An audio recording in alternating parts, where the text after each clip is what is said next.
Welcome. Today we want to continue our interview makeover series where we give you an example. We actually teach you a technique of how to answer a question better than you might normally answer it. And so we're going to do like a before and after. Yes.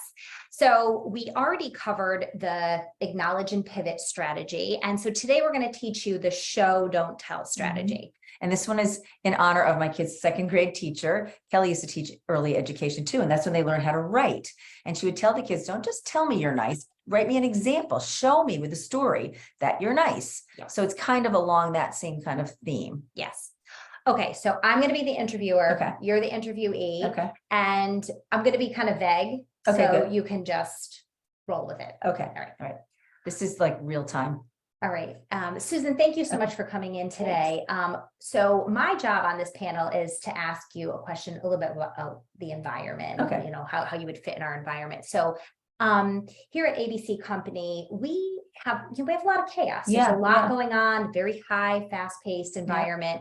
And so it's really important our hire be able to function well in that type of environment. Okay.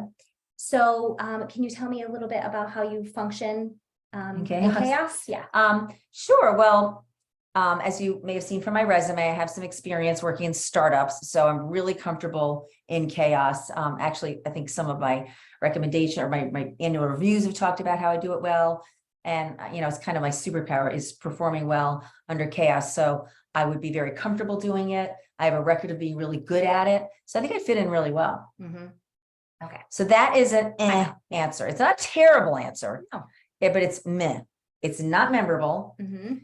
So Kelley's not going to remember anything about that because it's just, there's nothing about it. There wasn't a lot of meat to it. There was no specificity. I wasn't giving her anything to kind of latch onto, except that, you know, the little piece about maybe it was part of my review and people say it's my superpower, but that's not enough to make me memorable. Well, in that one, I feel like I'm taking your word for it.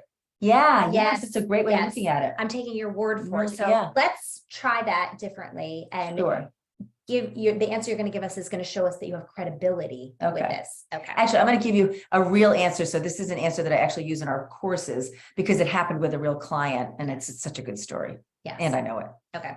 So I'm not going to go through the whole question. I'll just say, so it's important that this hire have a really good ability to function in a chaotic environment. Can you give us your, experience of how you would function in chaos? So I do have a fair amount of experience. It is something that I've been told is my superpower. I think probably the best way to illustrate it was with an example.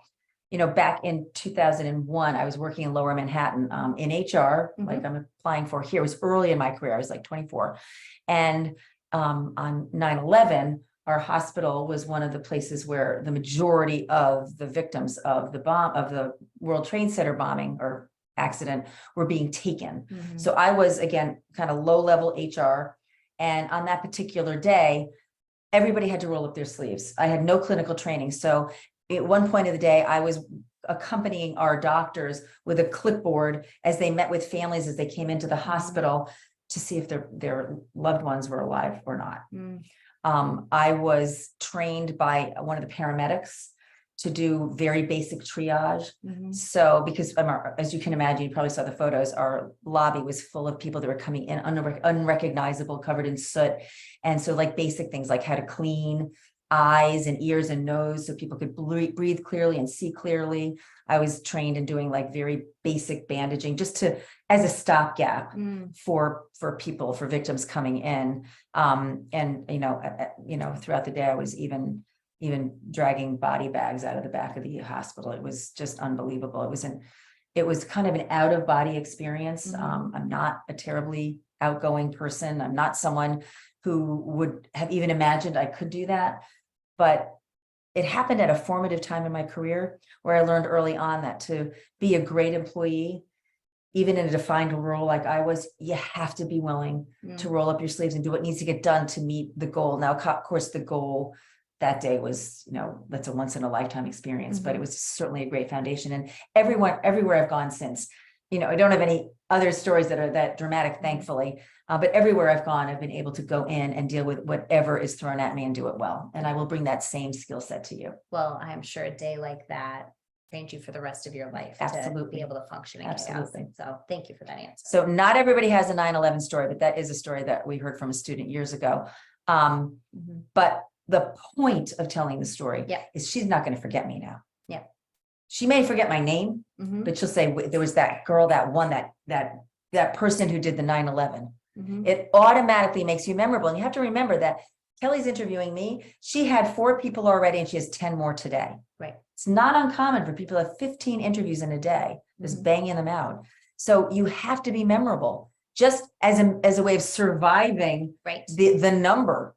Right. You could be the better candidate, but if you tell a story, there's less likelihood that she's going to think, oh yeah, that's the one. Yeah. I remember her. Let's move her on. So it would be really helpful to take some time to come up with what are your stories so that you know them in advance and you're prepared to be able to speak them and, you know, show them as examples. I'm glad you said that. I'm glad you said that because in our courses, we teach students to have at least 2, but we prefer 3 stories. But the beauty of the story that I just told is that it could be repurposed. So if you had asked me a question about, tell me how you are, how nimble, give me an example of how you are a really agile employee. That's a great example for that. Yeah. That's performing well in chaos is also calm under pressure. I mean, talk about the pressure that I was under that day. Right. So there's one stories with 3 different answers. I mean, 3 different questions that it answers. So if you have a good story and you commit it to memory and you tell it well, then you're not sitting in the interview trying to think of a story. That's a lot to ask yourself to do under the pressure of an interview, to come up with a story, to tell it well, to make it interesting and to make it relevant. Well, and doing this important pre-work before an interview is what is going to make you memorable and make you more impactful on the interview. And from your perspective, because Kelley really focuses on what's your mindset like when you walk into an interview, you've got that confidence. Yes. Because you kind of know there's nothing you can throw me that I'm not going to have a good story at the tip of my tongue to give you to make myself memorable. Yeah. So there you have it, part 2 of our interview makeover. If you liked what you heard, you can subscribe to our YouTube channel. You can hit that like button. And if you want to learn more about us, you can find us at www.preparetolaunchu.com. We also are going to be providing down in the notes a link to a document that presents these 4 strategies. We've taught you the first one was acknowledge and pivot. This one is show, don't tell. There are 2 more. So make sure you're subscribing and you can get these videos so you can learn these other techniques. And that downloadable file will take you through each one of them with a little bit of an example. Yeah. Have a great day. Thanks.